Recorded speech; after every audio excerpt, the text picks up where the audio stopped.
누가복음 9장 37절에서 50절까지 말씀을 다 함께 교독하겠습니다. 이튿날 산에서 내려오시니 큰 무리가 맞을세.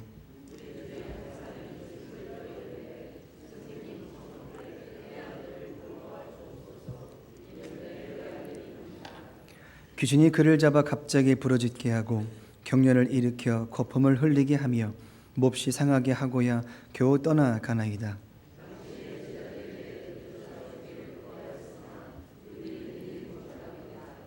예수께서 대답하여 이르시되 믿음이 없고 패역한 세대여, 내가 얼마나 너희와 함께 있으며 너희에게 참으리요 내 아들을 이리로 데리고 오라 하시니,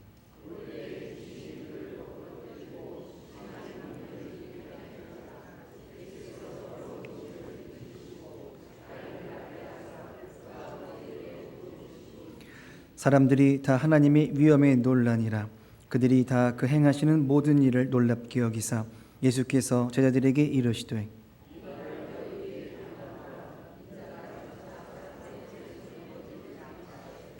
그들이 이 말씀을 알지 못하니 이는 그들로 깨닫지 못하게 숨긴 바 되었습니다. 또 그들은 이 말씀을 묻기도 두려워하더라. 예수께서 그 마음에 변론하는 것을 아시고 어린아이 하나를 데려다가 자기 곁에 세우시고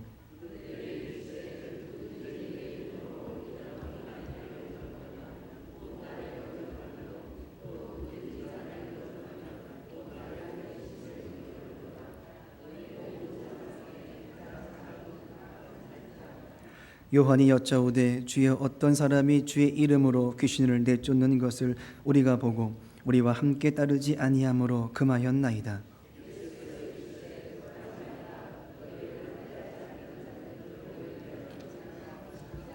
아멘. 할렐루야. 아멘. 주님의 평화가 여러분 온 가정 가운데 함께 하시기를 주님의 이름으로 축복합니다. 예수님은 제자 셋을 데리고 변화산에 올라가십니다.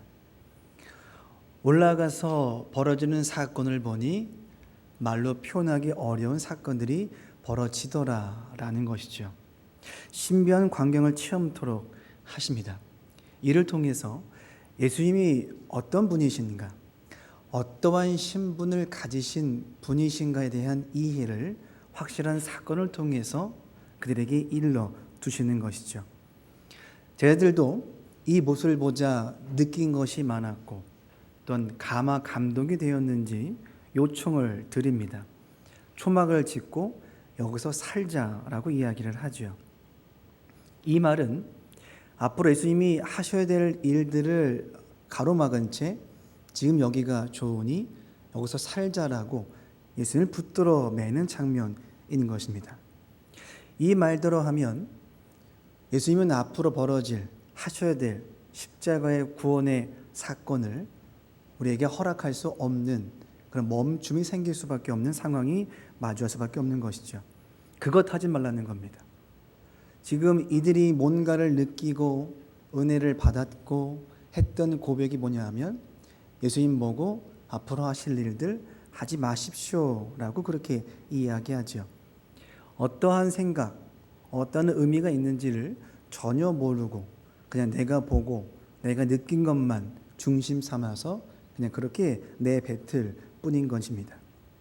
하나님이 이 사건을 보여주신 이유는 그들로 하여금 가마방동 받으라고 하신 것이 아니죠. 그 자리에 그냥 자리를 잡고 살라고 하신 것도 아닙니다.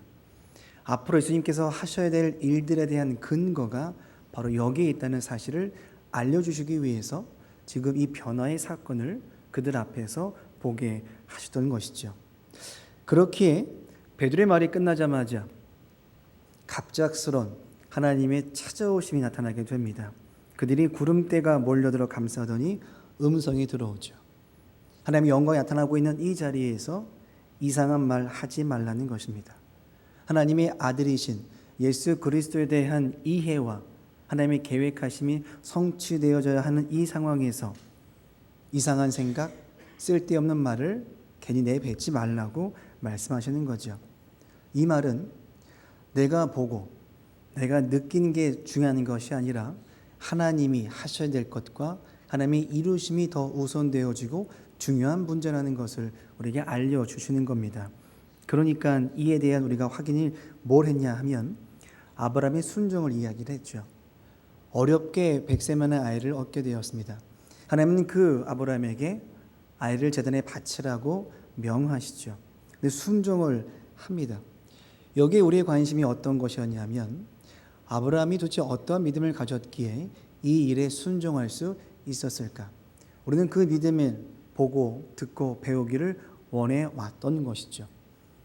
근데 여기는 우리는 관심을 좀 바꾸기 원합니다. 그가 순종했던 모습이 아닌 하나님이 도대체 어떤 분이시기에 100세 만에 얻은 아이를 거절도 하지 않고 순종할 수 있게 되었을까라는 것이죠. 도대체 하나님이 누구시기에 그 귀하고 귀한 아들을 바칠 수 있었을까라는 것입니다. 변화한 모습을 보고 내가 감동받는 게 아니라 이것을 더 가서 어떻게 하나님이 누구시기에 이 일을 감당케 하셨을까? 어떻게 매주 교회에 올 수 있었을까? 어떻게 귀한 예물을 주 앞에 담아서 10의 1주 예물을 감사의 예물을 내가 드릴 수 있었을까? 어떻게 시간을 내어서 내가 주 앞에 봉사와 헌신을 감당할 수 있었을까? 이렇게 나를 어떻게 만들어 가실 수 있었을까? 그런 하나님이 누구실까에 대해서 우리가 관심을 가지면 좋겠다는 것이죠.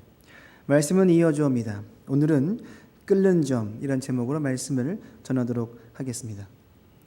예수님이 모세와 엘리야보다 더 뛰어나심이라고 하는 기적적인 장면을 그들에게 보여주십니다. 거기서 살고 싶을 정도의 마음이 들 정도로 그 사건은 엄청난 여파가 그들에게 남아 있었죠. 근데 그러한 사건과는 다르게 잠시 동안 그 은혜의 기적이 벌어졌으면서도 다른 곳에서는 문제가 터져 나더라라는 것입니다. 오늘 말씀 37절은 이렇게 이야기하죠. 이튿날 산에서 내려오시니 큰 무리가 맞을세 무리 중에 한 사람이 소리질러 이르되 선생님 청컨대 내 아들을 돌보아 주옵소서. 무리 중에 한 사람이 갑자기 뛰쳐나와서 예수님을 붙잡고 간곡하게 청하고 있습니다. 예전 같으면 예수님만 이 일이 가능했습니다. 예수님이 만지시고 또는 기도하시고 모든 걸 회복하셨던 사건, 예수님만 가능했었던 사건이었지만 얼마 전 사건을 본다라면 꼭 그렇지만도 않았다는 것을 우리가 만났다는 것이죠. 누가복음 9장 6절입니다. 제자들이 나가 각 마을에 두루다니며 곳곳에 복음을 전하며 병을 고치더라. 분명히 주님께서 말씀을 하셨고 들었던 제자들이 나가서 순종했더니 병이 낫는 역사, 기적들을 행했던 사건들의 경험이 그들에게 있었습니다. 근데 오늘 사건을 보니까 제자들이 아무것도 하지 못한 채 마치 능력이 없는 사람인 것처럼 초기화가 되어서 예전 모습으로 회귀한 모습을 보여줬다는 것이죠. 40절 말씀입니다. 당신들의 제자들에게 내쫓아 주기를 고하였으나 그들이 능히 못하더이다. 분명히 경험을 했었고 맛을 보았고 분명히 행했었지만 오늘 보니까 전혀 하지 못하고 있습니다. 그리고 이어진 말씀에서는 오늘 말씀을 포함해서 세 가지를 더 덧붙여서 이야기를 하시는데 큰 사건들이지만 토막토막 잘라서 오늘 말씀을 기록을 통해서 우리에게 일러두고 싶은 말씀은 어떻게 이런 일이 벌어졌을까? 분명히 경험을 했고 확신이 있고 믿음도 있고 은혜도 있고 지난 세월도 있는데 나는 왜 여전히 경험한 바가 있던 그 시절은 뒤로 한 채 마치 경험이 없는 사람인 것처럼 마치 처음 나오는 것처럼 능력이 없는 모습을 자꾸 보이게 되는 것인가 라는 것이죠. 능력을 발휘 안 했으면 그럴 수 있다 치지만 능력을 발휘한 적이 있었습니다. 경험한 적도 있었죠. 기적도 보았고 체험도 했었습니다. 왜 이런 일이 생기는 것일까 라는 것이죠. 질문 드립니다. 혹시 라면 좋아하십니까? 커피 좋아하시나요? 냄비에다가 물을 넣거나 전기포트에다가 물을 담아서 이렇게 불을 높여서 물을 끓입니다. 불을 키운다고 해서 한순간에 물이 끓어오르진 않는 것이죠. 물의 온도가 100도씨쯤 되었을 때야 물이 끓기 시작합니다. 그때 성질이 변하죠. 액체였던 물이 기체로 성질이 변하더라라는 것입니다. 다르게 말하면 변화라고 하는 것이 지금 당장 불을 킨다고 되는 문제가 아니라 어느 정도 시간이 들어가고 어느 정도 에너지가 들어가고 어느 정도의 기간이 필요함을 통해서 이 변화가 끓는 일이 다른 점이 생겨나더라는 것이죠. 이것이 바로 우리의 믿음의 일이라는 것입니다. 그저 거저되는 문제가 아니라 훈련이 필요하고 누구든 이 문제 앞에서는 피할 수 없고 거쳐가야 되는 과정처럼 우리에게 놓여진다는 것이죠. 말씀을 보시겠습니다. 출애굽기 17장 말씀 8절부터 16절까지 말씀을 한 절씩 교독하겠습니다. 그때의 아말렉이 와서 이스라엘과 르비딤에서 싸우니라.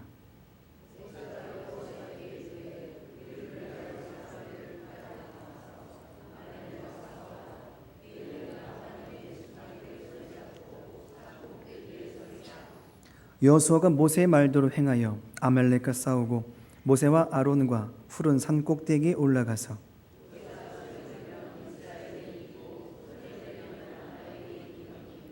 모세의 팔이 피곤함에 그들이 돌을 가져다가 모세의 아래에 놓아 그가 그 위에 앉게 하고 아론과 훌이 한 사람은 이쪽에서 한 사람은 저쪽에서 모세의 손을 붙들어 올렸더니 그 손이 해가 지도록 내려오지 아니한지라.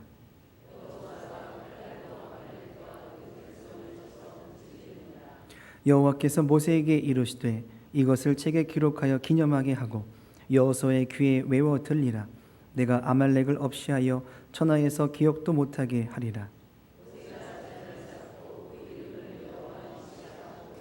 이르되 여호와께서 맹세하시기를 여호와가 아말렉과 더불어 대대에 싸우리라 하셨다 하였더라. 아멘. 우리는 출애굽기 말씀을 보면서 이해되어졌었던 내용이 뭐냐 하면 이스라엘 백성들이 애굽에서 탈출을 하는 사건까지로 이해 온 것 같습니다. 하지만 성경을 보면 출애굽기 40장 중에서 출애굽 사건은 반이 조금 되지 않더라라는 것이죠. 출애굽기 말씀을 통해서 하나님이 하시고자 했었던 큰 이유는, 큰 의미는 탈출한 후에 어디로 가야 되는 것인가 라는 것입니다.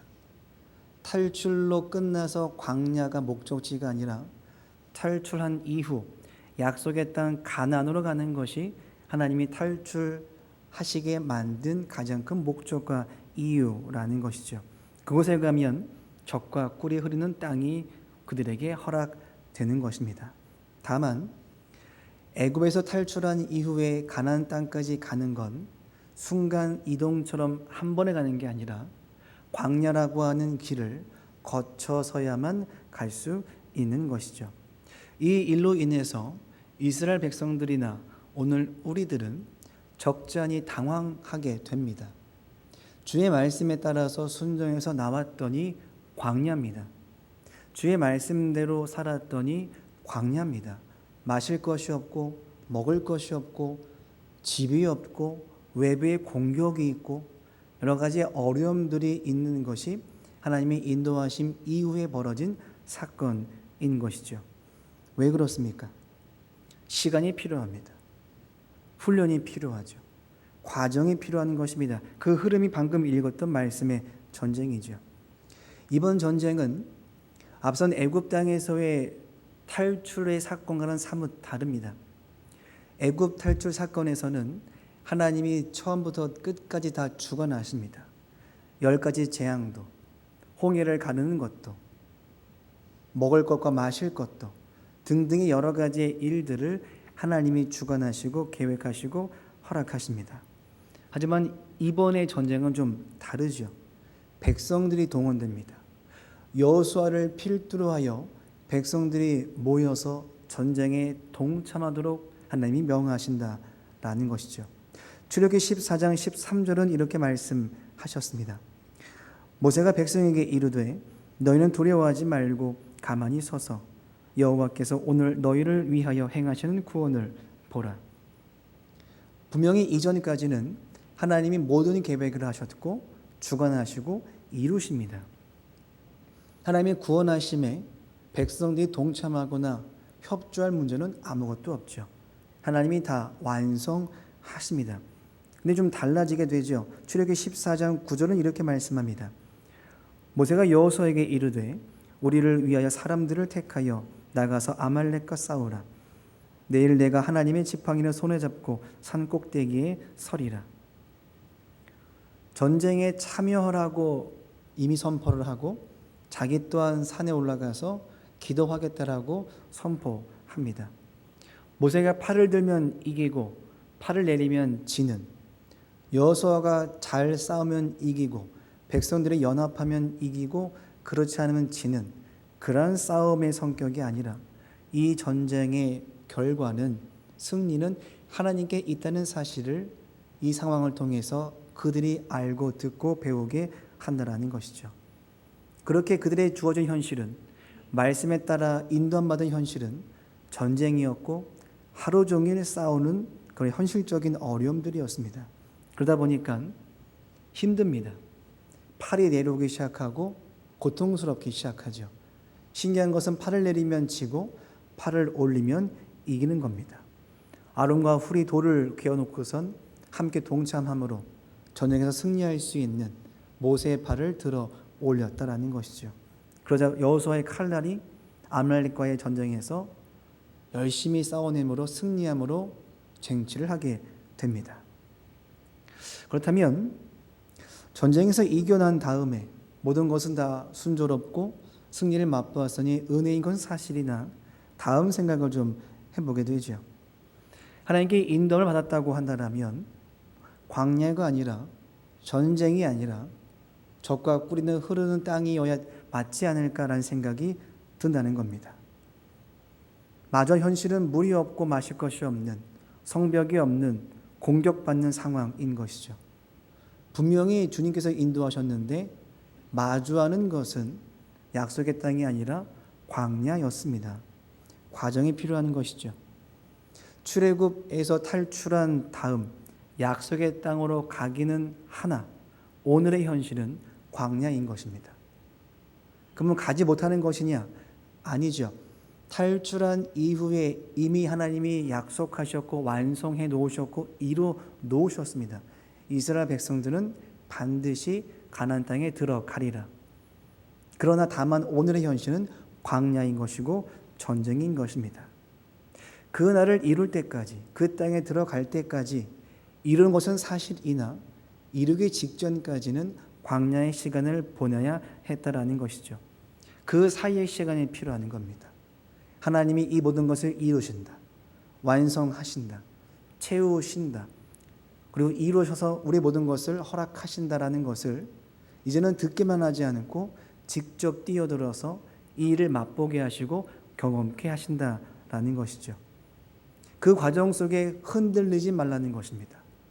탈출한 다음 약속의 땅에 들어가기 전에 벌어지는 이 과정 속의 모든 일들이 마치 못 들어가는 것처럼 보이는 현실로 마주할 수 있겠지만 거기에 흔들리지 말고 갈 수 있다라고 하는, 이미 갔다라고 하는 확신을 가지고 주어진 문제들을 마주함으로 이겨냄으로 승리하라고 그들에게 허락하고 있다는 것이죠.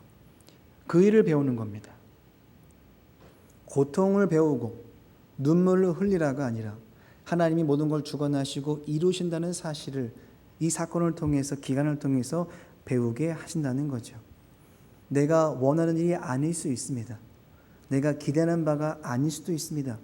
하지만 그럴지라도 흔들리지 말고 하나님을 믿고 붙들고 끝까지 신뢰하며 살도록 지금의 시간을 그들에게 허락하시는 것이죠. 이 말씀을 두고 오늘 말씀을 지켜보게 됩니다. 분명히 지난번 귀신 들린 문제, 병든 문제, 주의 말씀에 순종함으로 이미 해결한 적이 있었습니다. 이미 내가 그렇게 한 적이 있습니다. 그런 그들이 오늘에 보니까 실패하더라라는 것이죠. 분명히 보았고 들었고 맛보았고 행했음에도 이제 와서는 무너지더라라는 것입니다. 왜냐하면 그때 경험 진짜입니다. 은혜도 진짜고 기적도 진짜고 행한 것도 진짜죠. 다만 그때였습니다. 아직은 아니라는 거죠. 그때가 사실은 맞으나 아직 내 것으로 만들지는 못했다는 겁니다. 예를 들면 이런 것이겠죠. 학원이나 학교나 어디에 배움의 장소에 가서 듣습니다. 강의를 듣고 수업을 듣습니다. 들을 때는 이해가 되죠. 근데 집에 와서 생각하려면 내가 막상 하려고 하면 잘 되지 않음을 보게 됩니다. 들을 때는 볼 때는 아는 것 같은데 막상 내가 하려고 달려드니 어렵고 기억이 안 나고 어려워지더라라는 것이죠. 그러한 경험인 것입니다. 마찬가지로 주의 말씀을 듣고 순종했던 그때가 있었지만 잠시 잠깐 느껴지는 것이 있었고 기적도 베풀었고 능력도 행한 것은 사실이나 아직 나의 것이 되지 않았던 것이죠. 잠시 맛만 보는 것입니다. 나의 것으로 기준 삼는 과정, 시간, 훈련, 내면화되는 시간과 과정이 없었습니다.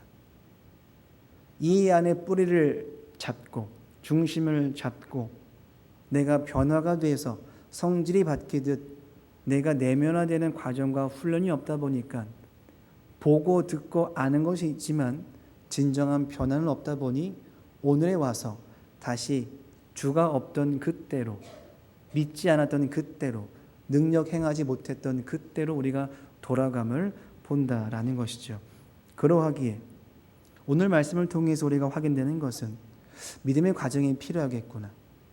무엇 때문에 이 일들을 놓치고 있는 것인가? 훈련의 과정이 반드시 거쳐가야겠구나라는 것을 확인이 되는 것이죠. 그 일의 첫 번째가 뭐냐 하면 처음 살폈던 37절 이후의 사건들이었습니다. 예수님이 변했습니다. 놀라울 정도로 변했죠. 사람들이 거기에 막 환호하기 시작합니다. 근데 이번에 분명히 경험했고 맛보아 알았으면서도 오늘은 실패하죠. 이런 생각이 듭니다. 기적을 체험한 후에, 베푼 후에 그때부터 기도하지 않았나? 말씀을 안 보았나? 믿음 생활 안 했나? 여러 가지 갖가지 이유를 찾아보게 되지만 확실한 것은 전과 같은 권능의 모습이 그들 안에 보이지 않고 있습니다. 두 번째는 그러하죠. 43절 말씀을 읽어보겠습니다. 사람들이 다 하나님의 위엄에 놀라니라. 그들이 다 행하시는 모든 일을 놀랍게 여기세 예수께서 저들에게 이르시되 이 말을 너희 귀에 담아두라. 인자가 장치 사람들의 손에 넘겨지리라. 사람들이 혼란스러워합니다. 예수님의 권위와 권능에 놀라기 시작한 건 사실이나 심지어 변화살 사건도 보았기 때문에 정말 따라야겠다라고 하는, 내가 바쳐야겠다라고 하는 그런 확신까지 든 것도 사실이나 주님이 말씀하시기를 인자가 잡혀간다라고 말씀하십니다. 귀신도 내쫓았습니다. 죽은 자도 살리셨습니다. 능력을 베풀어 주셨습니다. 그런데 갑자기 사람들의 손에 끌려 가시더라라고 죽임 당하신다라고 말씀을 하는 것이죠. 그러면 이전의 기적과 능력과 앞으로 벌어질 문제가 이어지지 않습니다. 죽은 자도 살리시는 주님께서 고작 사람들의 손에 끌려가서 어린 양처럼 힘도 못 써보고 죽임 당하신다? 혼란스러워집니다. 세 번째는 그러하죠. 46절 말씀입니다. 제자 중에서 누가 크냐 하는 변론이 일어나니. 예수님이 하실 일이 분명히 있는데 그 일들은 보지 못하고 사람들이 자기만의 생각과 입장을 가지고 와서 예수님의 오른쪽 왼쪽 두 번째 세 번째를 쟁차고자 싸움이 벌어집니다. 왜 이런 일이 벌어지는가? 예수님을 따라다녀 보니까 무리가 점점 많아집니다. 사람들이 제들에게 찾아와 가지고 한번 만나게 해달라고 부탁도 했을 겁니다. 뭔가 자기의 위상이 높아지는 것 같죠. 이왕이면 가장 높은 자리에 이르고 싶습니다. 가장 높은 자리에 이르고자 그들끼리 싸움이 변론이 일어나더라는 것이죠. 하지만 우리가 알다시피 예수님은 가장 높은 자리에서 가장 낮은 자리인 이 땅에 오셨다는 사실입니다. 자원하시고 순종과 복종을 통해서 누구보다 가장 낮은 자리에 가고자 하셨던 예수님이신데, 그런 예수님 옆에 서서 하는 말은 옆에 자리, 두 번째 자리를 가지고자 싸운다라는 것이죠. 서열 문제가 아니라 더 겸손해지고 더 낮아져야 함에도 자꾸 다른 마음이 드니 그들은 복음의 능력을 행할래야 할 수가 없던 것이죠. 네 번째는 그러합니다. 49절 말씀이죠. 요한이 여짜오되 주의 어떤 사람이 주의 이름으로 귀신을 내쫓는 것을 우리가 보고 우리와 함께 따르지 아니함으로 금하였나이다. 예수께서 이르시되 금하지 말라. 너희를 반대하지 않는 자는 너희를 위하는 자니라 하시니라. 저들이 말하기를 어떤 사람이 예수님의 이름으로 귀신을 쫓습니다. 능력을 행합니다. 누가 봐도 같은 사람, 같은 공동체, 같은 팀원 같습니다. 그래서 요청을 하죠. 함께 하자라고, 주를 따르자라고 요청과 제안을 합니다. 근데 그들은 따르지 않습니다.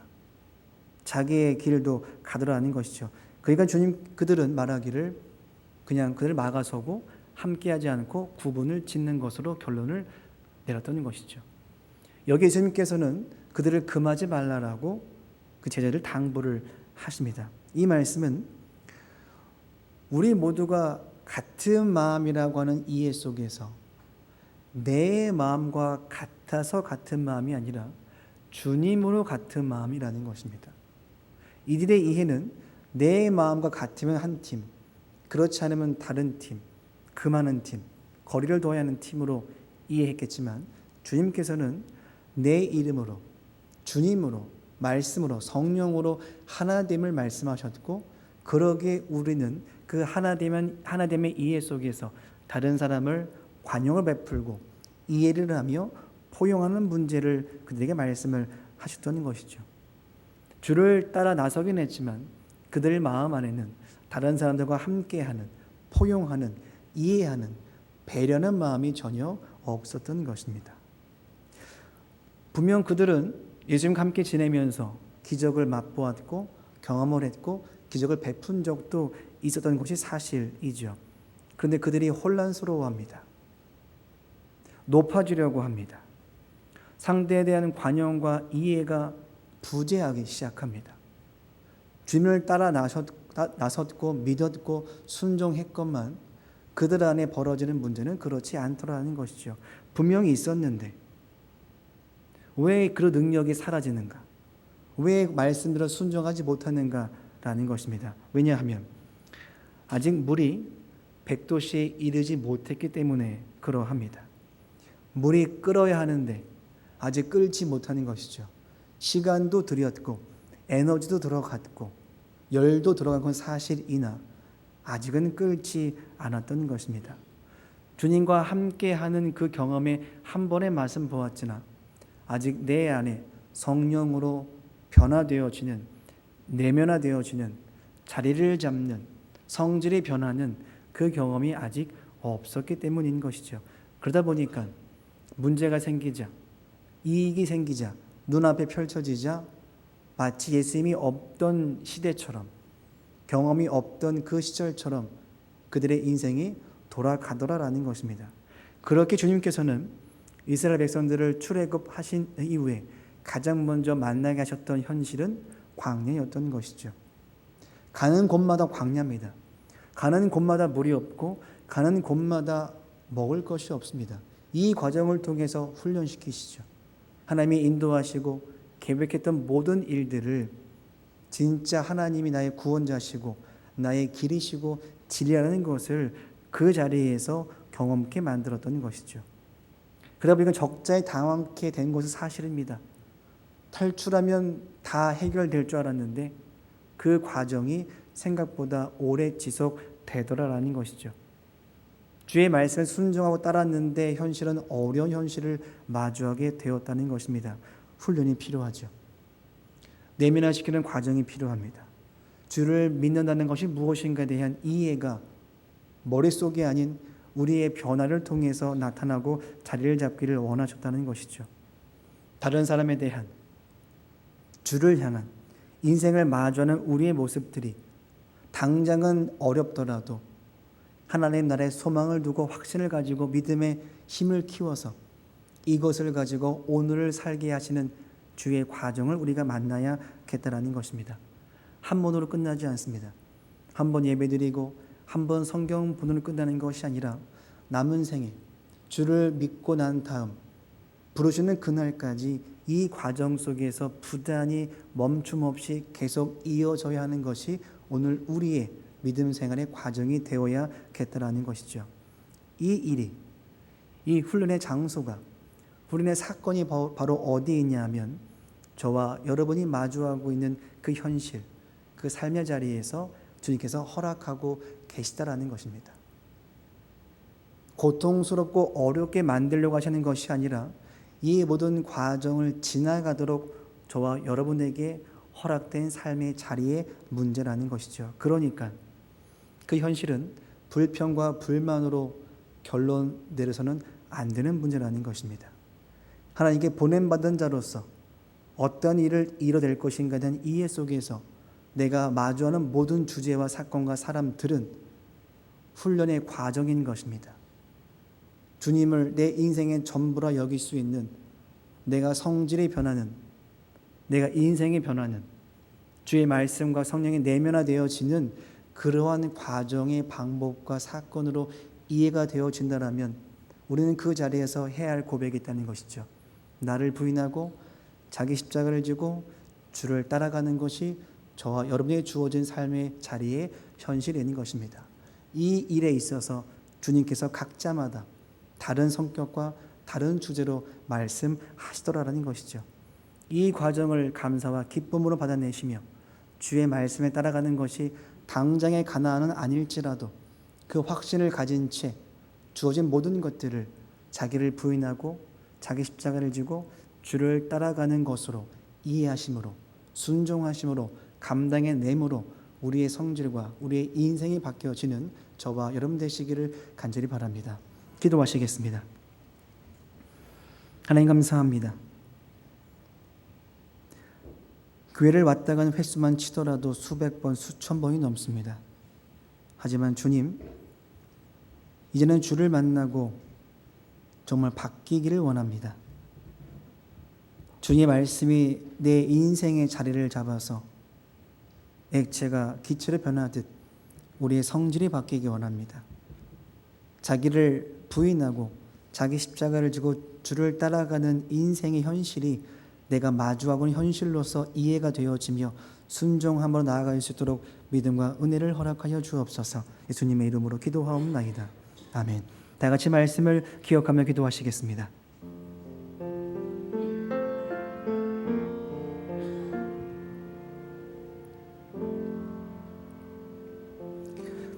우리의 모습은 잠깐 사이에도 변화무쌍함을 봅니다. 웃었다가 울었다가를 반복합니다. 괜찮은 줄 알았다가 금세 나빠지는 우리의 모습을 또 봅니다. 주의 은혜를 받고도 능력을 체험하는 시간을 보낸 건 사실이나 그 경험이 온데간데 없는 오늘 나의 모습을 또 봅니다. 자꾸 그런 일이 반복되어지니까 지쳐가는 나도 만나게 됩니다. 이런 우리를 긍휼히 여겨 주옵소서. 이런 우리를 붙들어 주옵소서. 믿음의 힘을 허락하여 주옵소서. 그리하여 온전히 주를 따라갈 수 있도록 순종할 수 있도록 우리와 함께하여 주옵소서. 다 함께 말씀을 기억하며 기도하시겠습니다. 하나님 감사합니다. 분명히 괜찮은 줄 알았습니다. 참은 줄 알았습니다. 이해한 줄 알았습니다. 넘어간 줄 알았습니다. 그래서 괜찮은 줄 알았는데 또 금세 바뀝니다. 잠깐 사이에도 우리의 생각과 마음이 우리 인생이 변화무쌍합니다. 울었다가 웃었다를 반복합니다. 이제는 지칩니다. 주님, 이런 나의 지치고 이런 나의 벅차고 이런 나의 멈추게 되는 모습을 보게 됩니다. 이런 우리를 긍휼히 여겨 주옵소서. 이런 나를 이제는 벗어던지고 이제는 주를 따라 살아가는 것에 우리의 인생이 들어질 수 있도록 우리와 함께하여 주옵소서. 그러기도 기도합니다. 그러기 위해서 주 앞에 나왔습니다. 주님, 우리를 붙드시고 긍휼히 여겨 주옵소서. 우리와 함께 하여 주옵소서. 주님 감사합니다. 한 번 더 기도하시겠습니다. 하나님이 인도하심을 받고 나선 길이, 주를 믿고 따라 나선 현실이 광야라는 사실에 놀랍니다. 이전까지는 하나님이 다 해주신 것 같은데 오늘은 내가 해야 하는 것이 있는 것처럼 그러한 사실에 또 놀랍니다. 10가지 재앙이 또 벌어지면 좋겠는데 이제는 그러지 않는 현실에 또 당황하기도 합니다. 이제는 우리 차례라고 말씀하십니다. 자기를 부인하고 자기 십자가를 지고 주님을 따르라고 말씀을 하십니다. 직접 마주하게 하시고 직접 짊어지게 하시며 직접 순종케 하십니다. 이 일을 위해서 믿음 더하시고 은혜를 더하시고 성령의 도우심을 허락하여 주옵소서. 다 함께 말씀을 기억하며 기도하시겠습니다. 하나님 감사합니다. 주의 말씀을 믿고 살아가는 현실의 인생이 광야입니다. 주를 믿고 인도받아 살아가는 현실이 어려움인 것입니다. 주님, 당황하게 만들어서 멈추게 만드는 나의 모습을 보게 됩니다. 주님, 어떻게 이런 일이 벌어질 수 있는 것입니까? 이 사실 앞에 자꾸 우리가 멈추게 됩니다. 이 질문 앞에 나를 멈추게 세워두게 됩니다. 이제는 홍해가 갈라지지 않습니다. 다른 일들이 벌어지지 않습니다. 이제는 우리가 감당해야 하는 차례라고 말씀을 하십니다. 자기를 부인하고 자기 십자가를 지고 주를 따라 나설 수 있는 믿음과 은혜를 허락하여 주옵소서. 그 일에 동참할 수 있도록 우리와 함께하여 주옵소서. 주님 감사합니다. 한 번 더 기도하시겠습니다. 하나님이 우리를 훈련시키는 장소가 어디입니까? 훈련시키시는 그 일과 주제는 무엇입니까? 하나님이 나의 어떤 내용을 건드리시며 우리를 인도하십니까? 이제는 혼란스러워하며 당황만 하지 말고, 이제는 원망만 하지 말고, 이제는 비교하며 정죄하지 말고, 주만 믿고 물이 끓어올라 성질이 변하듯 우리 또한 변화하는 과정 삼도록 인도하여 주옵소서. 주님의 인도하심을 통해서 우리가 변화하는 시간, 내면화시키는 과정 삼을 수 있도록 우리와 함께하여 주옵소서. 더 나아가서 교회 학교와 선생님들을 위해서, 우리 교회 환우들을 위해서 말씀을 기억하며 기도하시겠습니다. 하나님 감사합니다. 하나님이 우리를 훈련시키는 장소는 어디입니까? 훈련시키는 주제는 무엇입니까? 내가 감당해야 하는 그것은 무엇입니까? 하나님, 나의 어떠한 모습을 건드리고 계십니까? 어떻게 우리를 인도하고 계십니까? 이제는 혼란스러워하거나 당황스러워하지 말고, 이제 원망만 하지 말고, 비교하고 정죄하지 말고 주만 믿고 따라갈 수 있도록 인도하여 주옵소서. 주님, 물이 끓어오르듯 이제는 나 또한 끓어올라 변할 수 있도록 인도하여 주옵소서. 나의 성질이 변할 수 있도록 인간적인 생각에서 벗어나 은혜롭게 믿음으로 이해되어지고 해석되어지고 바라볼 수 있는 그런 내가 될 수 있도록 인도하여 주옵소서. 그래 자기를 부인하고 주를 따라 나설 수 있는 우리가 될 수 있도록 주여 함께하여 주옵소서. 우리 교회학교 친구들, 선생님들, 우리 아픈 우리 교우들 주여 붙드시고 함께하여 주옵소서. 주여 은혜를 덧입혀 주옵소서. 주님 감사합니다. 하나님 감사합니다. 주를 믿고 따라 나섰던, 그리하여 마주했던 현실이 광야였습니다. 그 기간이 한 달을 넘어 1년을 넘어 오랜 시간 오늘까지 지속되는 또 나의 모습을 또 보게 됩니다. 가끔 지칠 때가 있고 어려울 때가 있었습니다. 주님, 이제는 그 일로 인해서 무너지지 아니하고 주님으로, 말씀으로, 성령의 도우심으로 내가 변화되어지고 성질이 변화되어지고 내면화되어지게 도와주셔서 이제는 이 훈련을 통해서 약속의 말씀을 이뤄갈 수 있는 우리가 되도록 우리와 함께하여 주옵소서. 이제는 그 과정이 나를 세워가는 과정을 삼기 원합니다. 그러기 위해 자기를 부인하고 자기 십자가를 지고 주를 따라 나설 수 있는 믿음과 순종의 마음을 허락하여 주옵소서. 예수님의 이름으로 기도하옵나이다. 아멘.